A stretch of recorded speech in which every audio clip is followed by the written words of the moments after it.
우리 당회에서 우리 장로님들이 배려해 주셔서 한국에 한 2주 좀 넘는 시간을 가질 수가 있었습니다.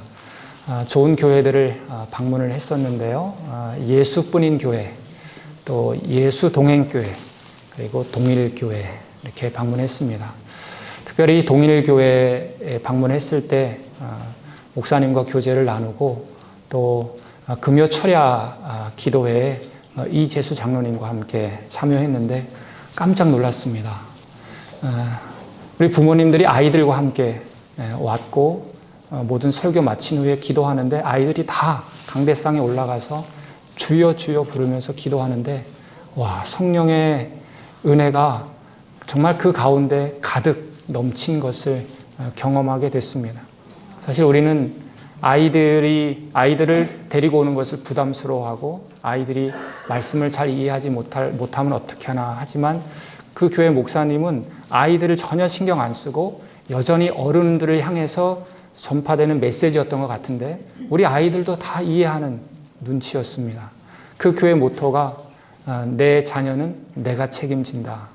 참, 내 자녀는 우리 주일학교 선생님에게 맡기는 그것도 중요하지만 내 자녀를 내가 책임지는 모습이 참 보기 좋았습니다.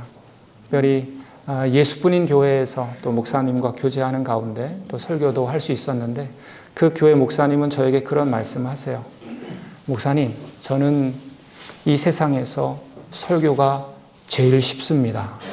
깜짝 놀랐어요. 설교에 엄청 부담을 갖고 있는 전데 설교가 너무 쉽다는 거예요. 도대체 어떻게 설교하면 쉬울 수가 있을까? 아마 그 목사님과 10년 교제하면 좀 설교가 쉬워지지 않을까 생각이 됩니다.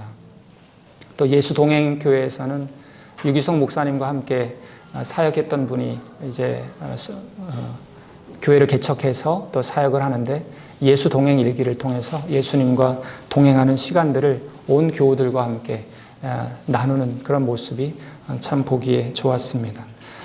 그리고 저희 교회 성도들 한 3분 정도 또 신방도 했고 좋은 책도 또 구매하고 또 좋은 선교단체, 특별히 복음의 전함을 방문해서 또 좋은 교제 시간들을 갖고 어떻게 복음을 전할지 늘 고민하고 갈등하고 기도하면서 정말 좋은 복음을 전할 수 있는 툴을 만들었더라고요. 그래서 이번에 전도학교를 진행하면서 그것까지 여러분들에게 소개할 수 있는 정말 좋은 기회가 된 것 같아요. 너무 감사드리고 바쁜 일정이지만 목회에 대한 새로운 또 생각들을 하게 되었고요. 또 좋은 통찰력을 얻을 수 있는 그런 시간이었습니다. 물론 개인적인 일도 있었고 특별히 18년 만에 처음으로 부모님과 함께 추석 전야를 보내고 또 추석 새벽 3시에 일어나서 여러분들에게 달려왔습니다. 한 이틀을 쉬니까 이제 제 정신이 이제 돌아온 것 같아요. 감사합니다. 목사가 없는 동안 또 기도해 주시고 또 여러 가지 해야 할 일들 참 많이 있지만 사역들 잘 감당해 주신 모든 분들에게 다시 한번 감사드립니다. 오늘은 추수감사 주일입니다. 한 해 동안 베풀어 주신 그 하나님의 은혜에 감사하는 귀한 예배가 되시기를 바랍니다. 특별히 2부 예배 후에는 또 만찬이 준비되어 있습니다. 특별히 만찬을 위해서 수고하신 우리 여전도 회원들께 진심으로 감사드립니다. 모두가 만찬에 동참하셔서 성도의 사랑을 함께 나누시기를 바랍니다. 이번 추수감사 헌금은 모로코 지진 피해를 당한 사람들에게 쓰여집니다. 또 모로코 지진을 당한 분들 또 다른 구제 헌금도 계속해서 받고 있습니다. 10월 3일 이번 주 화요일은 특별히 독일 통일의 날 33주년이고 또 베를린 장벽이 무너진 때 34주년이 되어가고 있습니다. 우리가 독일에 살면서 정말 많은 혜택을 누리고 있습니다. 독일에 우리가 은혜를 갚는 일이 있다면 그것은 독일의 영적인 부흥이 일어나기를 기도하는 것이 아닌가 생각이 됩니다. 우리 수요 기도회와 또 새벽 기도회에 나오셔서 중보 기도자로 우리 모두가 세워지기를 바랍니다. 감사합니다. 자, 오늘 선포될 하나님의 말씀 같이 읽겠습니다. 요한복음 12장 1절에서 8절입니다. 저와 여러분들 한 절씩 교독하겠습니다. 유월절 엿새 전에 예수께서 베다니에 이르시니 이곳은 예수께서 죽은 자 가운데서 살리신 나사로가 있는 곳이라.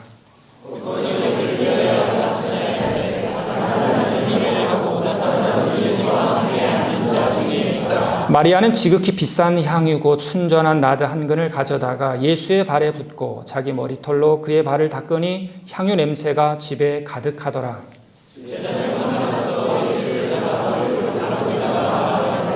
이 향유를 어찌하여 300데나리온에 팔아 가난한 자들에게 주지 아니하였느냐 하니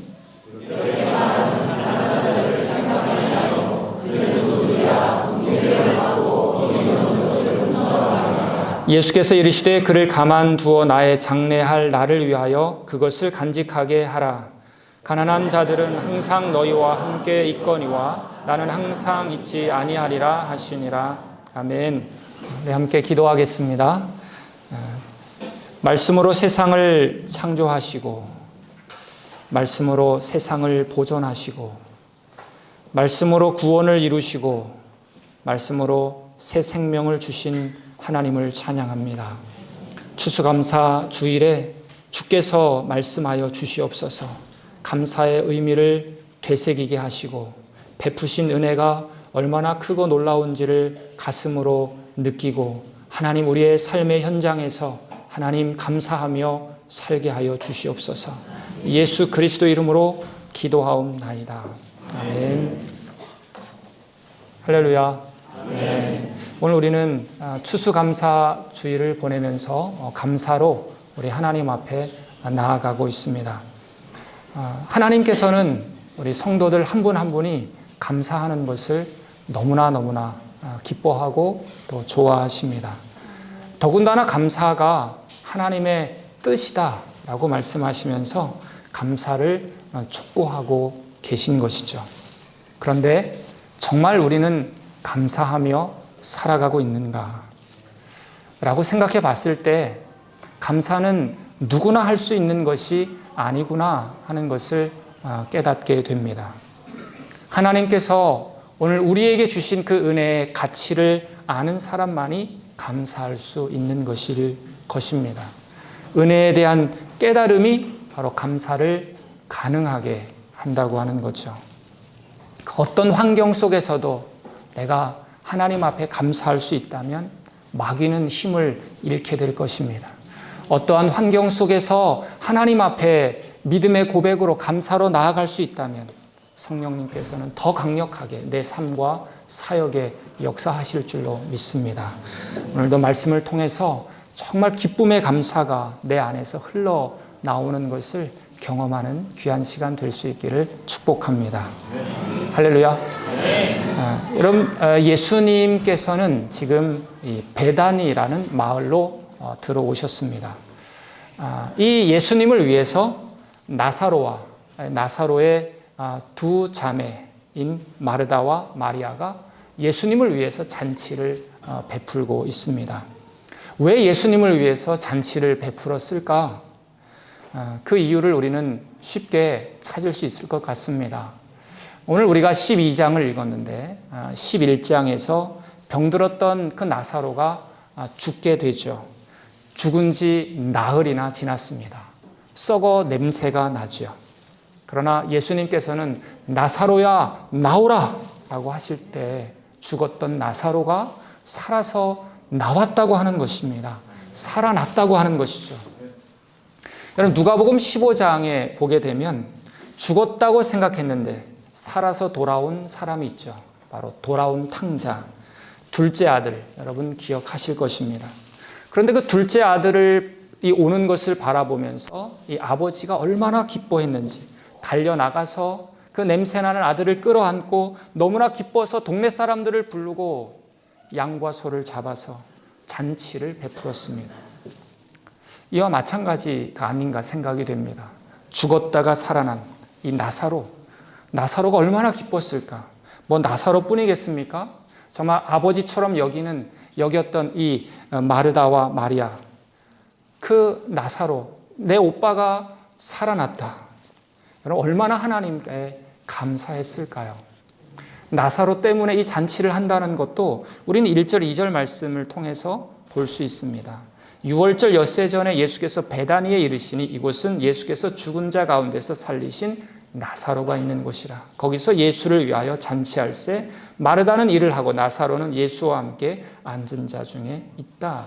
나사로를 부각시키고 있는 모습 또한 우리는 왜 잔치를 하는지를 우리가 이해할 수 있을 것입니다. 자, 그런데 이 나사로의 자매들, 이 마르다와 마리아도 예수님을 그러니까 그냥 보낼 수가 없었던 거죠. 자, 1절 말씀에 유월절 엿새 전이라는 표현을 이 사도 요한은 기록하고 있어요. 왜 이 말은 유월절을 강조하고 있다는 것이다라는 거죠. 예수님께서 이 유월절 어린 양으로, 유월절에는 양들이 죽지 않습니까? 예수님께서 어린 양처럼 십자가에 죽임을 당하실 것입니다. 그러니까 예수님의 죽음이 이제 불과 6일 남았다라는 것을 강조하기 위해서 유월절 엿새 전을 이야기하는 것이죠.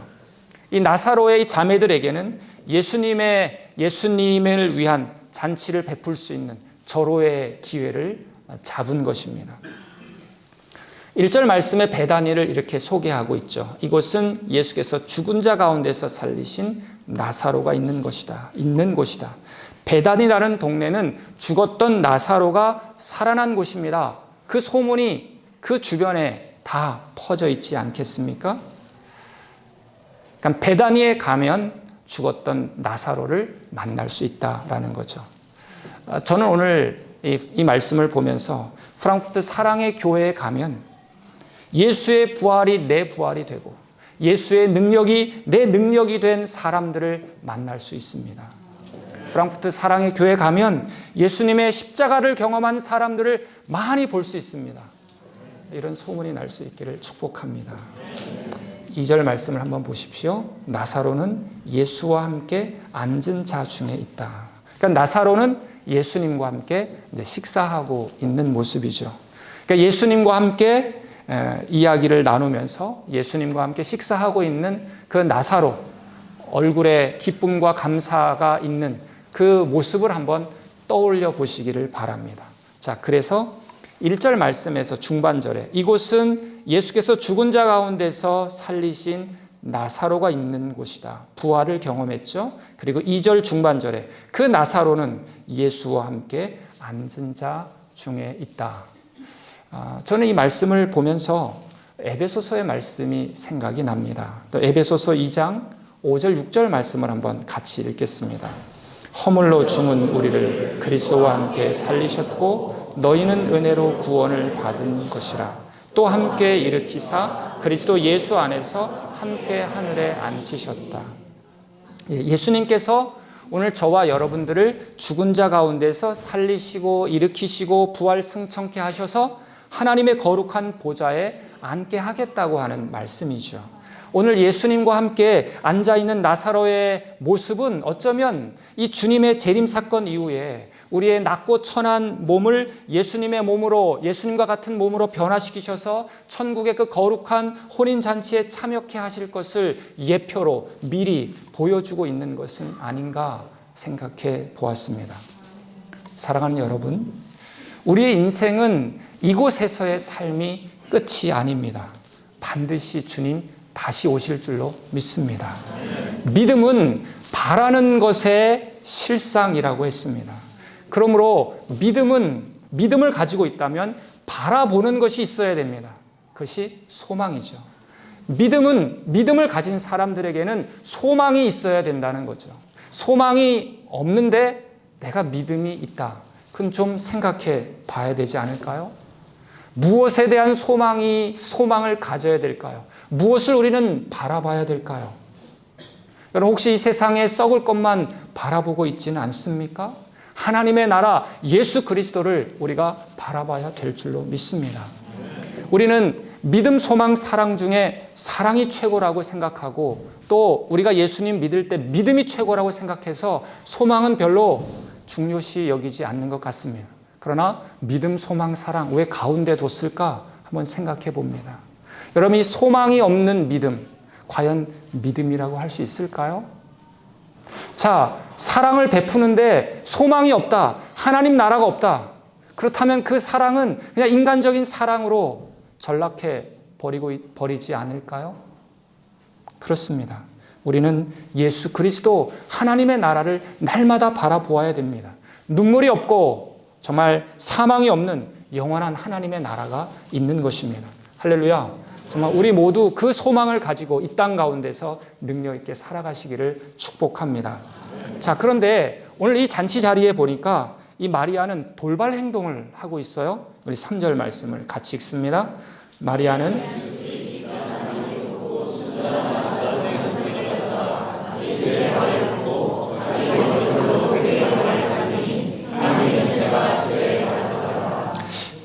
그럼 나사로의 여동생 마리아가 나타납니다. 향유 옥합을 가지고 와서 그것을 깨트립니다. 그리고 향수죠. 그것을 주님의 발 앞에 다 쏟아 부었다고 했습니다. 그러니까 향유 냄새가 그 집에 진동을 했다. 그리고 마리아는 자기 머리를 풀어서 예수님의 발을 닦고 있는 거죠. 사실 모두가 이 모습에 놀란 것입니다. 놀랄 수밖에 없습니다. 왜 놀랐을까요? 여러 가지 놀랄 이유가 있는데 한 2가지 정도 생각해 보았습니다. 첫 번째는 이 향유의 값어치 때문에 놀랐습니다. 여러분 3절 말씀을 보십시오. 순전한 나드 한 근이라고 했는데 나드 한 근은 0.5리터 정도 됩니다. 이 향유 값어치는 얼마인가 계산한 그 당시에 그 순간을 계산한 사람이 가론 유다죠. 4절 5절 말씀을 같이 읽습니다. 제자 중 하나로서 예수를 잡아줄 가론 유다가 말하되 이 향유를 어찌하여 300데나리온에 팔아 가난한 자들에게 주지 아니하였느냐. 300데나리온 정도 될 것이다. 이 가론 유다는 머리가 팽글팽글 돌아가는 사람이었던 거죠. 300데나리온 도대체 얼마인가? 한 데나리온은 장정이 한 남자가 하루 품삯이다. 그렇게 나오죠. 그러니까 300데나리온 하면 주일은 빼고 장정이 1년치 연봉에 해당하는 액수입니다. 뭐 어떤 사람들은 2만 유로, 3만 유로, 4만 유로, 5만 유로 되겠죠. 죄송하지만 여러분들이 가지고 있는 향수 값은 얼마입니까? 50유로, 60유로, 한 100유로, 생일 선물에 자녀들이 한 200유로짜리 해주면 와 비싸다 할 수가 있을 것 같습니다. 근데 저는 아직 향수가 없습니다. 사달라는 말 아닙니다. 오해하지 마세요. 있는데 안 쓰는 겁니다. 있는데. 제가 갑자기 그 말을 하는지 모르겠는데 제가 말씀드리려고 하는 것은 뭐냐면 그 비싼 향유, 우리가 향수 100유로, 200유로짜리 향수를 한 번에 다 쓰는 사람 없잖아요. 한 3개월, 6개월, 1년 이렇게 아껴서 쓰지 않습니까? 그런데 2만 유로, 3만 유로 값어치가 되는 향수를 예수님 발에 아낌없이 그냥 쏟아 부었다고 하는 것. 놀라운 일입니다. 왜 이 일들을 했을까? 2번째, 마리아가 향수를 붓고 그 발을 자기 머리카락으로 닦아드렸다. 여러분 팔레스타인 지역에서 이 여인의 머리카락은 그 여인의 명예, 그 여인의 인격, 그 여인의 영광에 해당이 되죠. 머리. 오늘 우리가 교회 올 때 여러분들 얼마나 머리에 신경을 쓰고 오셨습니까? 저도 머리에 신경을 쓰고 왔습니다. 알아보는 사람이 없어도 저는 머리를 열심히 빗고 잘 왔어요. 근데 그 머리카락으로 예수님의 발을 닦았다고 하는 거죠. 그 머리카락이 흐트러지지 않았을까요? 그러면은 미친 뭐처럼 보일 수도 있을 것 같아요. 왜 그렇게 했을까? 그렇다면 예수님은 그 머리카락으로 자신을 닦아준 향유를 부은 그 여인에 대해서 어떤 생각을 가졌을까? 예수님도 일단 놀라셨을 것 같아요. 자, 그리고 이내 예수님은 감동을 하셨을 것 같습니다. 예수님은 이 마리아가 앞으로 있을 나의 장례를, 나의 죽음을 미리 알고 예비한 거다. 그렇게 해석을 하죠. 마가복음 14장 8절 말씀을 한번 같이 읽겠습니다. 그는 힘을 다하여 내 몸에 향유를 부어 내 장례를 미리 준비하였느니라. 마리아는 힘을 다해서 내 몸에 향유를 부었다. 내 장례를 미리 준비했다. 자, 그렇다면 우리는 질문을 할 수 있습니다. 정말 마리아가 예수님이 죽으실 것을 알았을까? 아니면 예수님이 그냥 그렇게 해석한 것일까? 학자마다 의견이 분분합니다. 여러분들은 어떻게 생각합니까? 마리아가 정말 예수님의 죽음을 알았을까? 저는 마리아가 예수님의 죽으심을 알았을 것이다에 한 표를 던지고 싶습니다. 그러면 어떻게 알았을까 하는 거죠. 마리아는 늘 예수님과 가까이 있으면서 주님의 말씀을 언제나 그 발치에 앉아서 듣기를 좋아하는 사람이었어요. 예수님께서 자신의 죽음과 부활에 대해서 말씀하실 때 제자들은 그 의미를 이해하지 못했지만 아마도 마리아는 그 말씀의 의미를 깊이 생각했을 것입니다. 그리고 언제 그때가 올 것인가 그는 생각했을 것입니다. 아, 그때가 지금 가까이 오고 있구나 라고 알았을 것입니다. 그래서 예수님의 장사를 위해서 미리 예수님의 몸에 향유를 부어 드렸던 것이죠. 여러분, 마리아는 예수님께서 이 베다니를 방문하는 그 마지막 기회, 정말 이 마지막 기회, 살아있을 때 그 마지막 기회를 놓치지 않았습니다. 자, 그러면 그 일을 행한 그 깊은 동기는 과연 무엇이었을까? 저는 한 두 가지 정도 묵상이 되었습니다. 첫 번째는 무엇인가? 이 요한복음 11장에서 죽었던 오빠 나사로를 살리신 주님의 은혜에 감사하는 마음이 정말 컸을 것이다 생각이 됩니다. 그리고 세상을 구원하시기 위해서 이 땅에 오신 그 예수님에 대한 깊은 감사가 아마도 마리아에게 있었을 것이다. 이 향유를 부어드린 것은 그 당시 마리아가 표현할 수 있는 최선의 감사고 최고의 사랑이었던 것입니다. 여러분, 사랑하면 아까울 것이 없죠. 마리아가 그 죽음의 현장에서 죽어서 나흘이 되어서 정말 이미 썩은 냄새가 진동하는 그 오빠를 무덤에서 나오게 하신 그 예수님의 능력을 마리아는 깊이 누렸다고 하는 것입니다. 그 일을 통해서 예수님께서 나사로와 그 가족 마르다와 마리아를 얼마나 사랑하는지를 마리아는 경험하지 않았겠습니까? 그래서 마리아는 주님의 발에 300데나리온이나 되는 향유를 부어 드렸던 것입니다. 그것이 아깝지 않았다는 거죠. 세상 사람들은 너 왜 그것을 허비해? 라고 이야기를 합니다. 마리아는 따가운 눈총을 제자들로부터 받아야 했습니다. 그런데 여러분, 정말 진짜로 허비하신 분은 누구십니까? 그분은 하나님이십니다. 하나님께서 많은 아들 중에 한 아들을 보내신 것이 아니라 독생자 하나밖에 없는 아들 예수를 나를 위해서 내어 주셨다고 하는 거예요. 마리아가 그 옥합을 깬 그것에 하나님의 사랑을 비할 수가 있겠습니까? 돌아보면 나도 나를 용서하지 못할 때가 얼마나 많은지 몰라요. 정말 거름더미 같이 죄 냄새가 가득 찬 것이 오늘 우리 아닙니까? 그런 우리를 위해서 아들 독생자를 허비하신 분이 바로 하나님 아버지이십니다. 한번 생각해 보십시오. 이번 한 주 나는 정말 거룩하게 살았는가? 정말 제대로 하나님이 주신 믿음으로 나는 살아가려고 애썼는가? 주님의 뜻대로 나는 살았는가를 한번 우리가 질문을 해볼 때 정말 주님 볼 면목도 없고 할 말도 없고 정말 부끄럽기 짝이 없는 오늘 저와 여러분들이 아닌가요? 그런데 그런 우리를 예수 그리스도의 피로 구원해 주셨습니다. 구원받은 우리임에도 불구하고 또 구원받은 감격이 사라지고 이내 여전히 죄 가운데 또 살아가고 있고 또 무엇이 없다고 불평하고 내 삶이 어렵다고 또 불평하는 우리의 모습을 우리는 보게 됩니다. 그런데 내 주 예수 그리스도께서는 아무런 보잘것없는 나를 위해서 온 몸으로 물과 피를 다 쏟아 주셨습니다. 그분이 바로 하나님이신 것이죠. 여러분, 그 사랑이 얼마나 크고 놀라운지 오늘 마리아는 자신이 할 수 있는 한 최선의 감사로 우리 주님 앞에 나아갔던 것입니다. 오늘 예수님은 그 여인의 마음을 보았기 때문에 칭찬을 아끼지 않았습니다.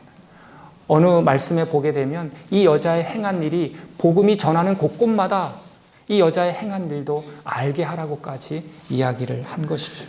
얼마나 놀라운 일을 마리아는 했는지 모릅니다. 그 당시 그 예수님에 대한 공식 체포령이 내려진 때였습니다. 그래서 그토록 큰 은혜를 입은 사람들도 예수님과 거리를 두어야 할 때가 바로 그때라는 거죠. 그러나 나사로와 마리아와 마르다는 예수님을 초청했다고 하는 것입니다. 받은 은혜가 너무나 크고 놀라웠기 때문이죠. 여러분, 어느 것 하나 내가 창조하고 내가 만든 것이 있습니까? 가끔씩 이런 생각이 듭니다. 내가 뭔데 참 이렇게 맛있는 것을 먹어도 되나? 내가 뭔데 이렇게 좋은 옷을 내가 입어도 되나? 내가 도대체 뭘 했길래 이렇게 좋은 차를 내가 몰고 다니는 거지? 내가 뭔데 이렇게 사람들로부터 좋은 대접을 받고 있는 거지? 여러분들은 어떻습니까? 당연히 내가 누려야 될 거고, 당연히 내가 먹을 수 있는 거고, 당연히 내가 입을 수 있는 것처럼 여러분들 혹시 생각하고 있지는 않습니까? 지금도 동일한 시대지만 북한을 생각해보고 이슬람에서 예수님을 믿는 사람들을 한번 생각해 보시기 바랍니다. 오늘 우리는 은혜 아닌 것이 없다고 하는 것입니다. 감사하지 않을 것이 없다고 하는 것이죠. 우리는 입만 벌리면 주님 감사합니다. 주님 감사합니다. 정말 종일토록 내가 감사해도 감사가 부족할 것입니다. 더구나 우리는 구원의 은혜를 받은 사람들이에요. 하루도 수없이 범하는 죄들, 내 생각으로, 내 말로, 행동으로 사람들을 또 비난하고 비판하고 수많은 죄악들을 내가 감당한다면 이 세상에서 제정신 가지고 살아가는 사람은 아무도 없을 것 같습니다. 그리고 그 끊임없는 죄 사함의 은혜를 우리는 무한히 받고 이 세상을 살아가고 있어요. 우리는 앉으나 서나 누우나 무엇을 하든지 정말 우리는 감사로 생존하고 감사로 살아가야 될 존재들이 아닌가 생각해 보았습니다. 정말 우리 모두 그 은혜의 가치를 깨닫고 범사에 감사하는 우리 모든 성도님들 되시기를 주님의 이름으로 축복합니다. 네, 기도하겠습니다. 오늘도 변함없는 주님의 사랑에 감사합시다. 나에게 주신 환경이 아무리 힘들지라도 주 안에 있는 것으로 인해서 감사할 수 있기를 바랍니다. 우리 함께 감사로 주님 앞에 나아가겠습니다. 하나님 아버지 감사합니다. 주님께서 오늘 우리에게 베푸신 그 은혜와 사랑에 감사합니다. 모든 환경 속에서 하나님 아버지 오늘 우리를 평안하게 하시고 모든 환경 속에서 때로는 실패하고 좌절하지만 여전히 나와 함께 하시고 내 삶을 이끄시는 그 하나님으로 인하여 감사드립니다. 하나님 어떠한 형편에서든지 자족할 줄 알게 하여 주시고 어떠한 형편에서든지 살아계신 하나님의 그 크신 은혜와 사랑으로 인하여 감사하는 자들 되게 하여 주시옵소서.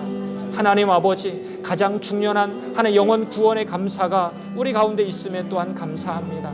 내가 무엇이 간데 나를 사랑하셔서 하나님 무한한 사랑과 은혜를 하나님 아버지 무한히 받고 있는 것을 우리가 봤 수 있습니다. 하나님 끝없는 죄를 짓는 우리지만 여전히 우리를 사랑하시고 여전히 우리에게 은혜를 베푸시는 그 사랑에 감격하게 하여 주시고 오늘 우리도 하나님 아버지 마리아처럼 살아계신 하나님께 최고의 감사로 주님 앞에 나아가는 자들 되게 하여 주시옵소서. 그 감사와 감격이 우리의 삶에 차고 넘칠 수 있도록 하나님 인도하여 주시기를 간절히 원합니다. 수많은 은혜와 수많은 사랑 우리가 받고 있습니다. 하나님 아버지 은혜의 가치를 아는 성도들 되게 하여 주시옵소서. 살아계신 하나님을 누리는 자들 될 수 있도록 하나님 인도하여 주시기를 간절히 원합니다. 하나님께서 역사하시고 이끄시고 인도하셔서 하나님 주님을 바라보는 자 될 수 있도록 하나님 인도하여 주시기를 간절히 원합니다. 살아계신 하나님 역사하시고 이끌어 주시옵소서. 주님을 바라보며 나아가는 주의 사람들 다 될 수 있도록 하나님 인도하여 주시기를 간절히 원합니다. 오늘도 학습과 하나님 세례와 입교식을 통해서 또한 하나님 앞에 감사합니다. 하나님 아버지 믿음으로 세워지는 사람들을 바라보며 하나님께 감사합니다. 또한 추수감사 주일을 맞이해서 하나님 아버지 섬기고 봉사하는 사람들로 인하여 또한 감사합니다. 넘치는 감사가 우리 안에 있게 하여 주시옵소서. 살아계신 하나님 앞에 나아가는 자들 될 수 있도록 하나님 인도하여 주시옵소서. 하나님 주님을 바라보게 하여 주시옵소서. 주 예수 그리스도의 은혜 앞에 나아갈 수 있도록 하나님 인도하여 주시기를 간절히 원합니다. 하나님 아버지 믿음의 반석 위에 우리로 세워주시고 성령으로 충만한 하나님의 사람들 다 될 수 있도록 주여 인도해 주시기를 간절히 원합니다. 감사합니다.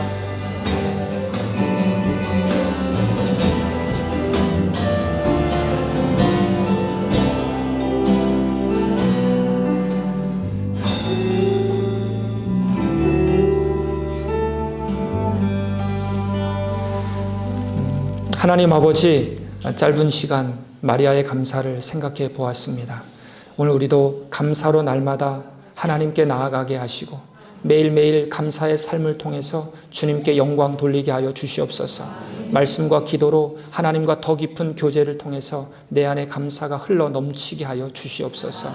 예수 그리스도 이름으로 기도하옵나이다. 아멘.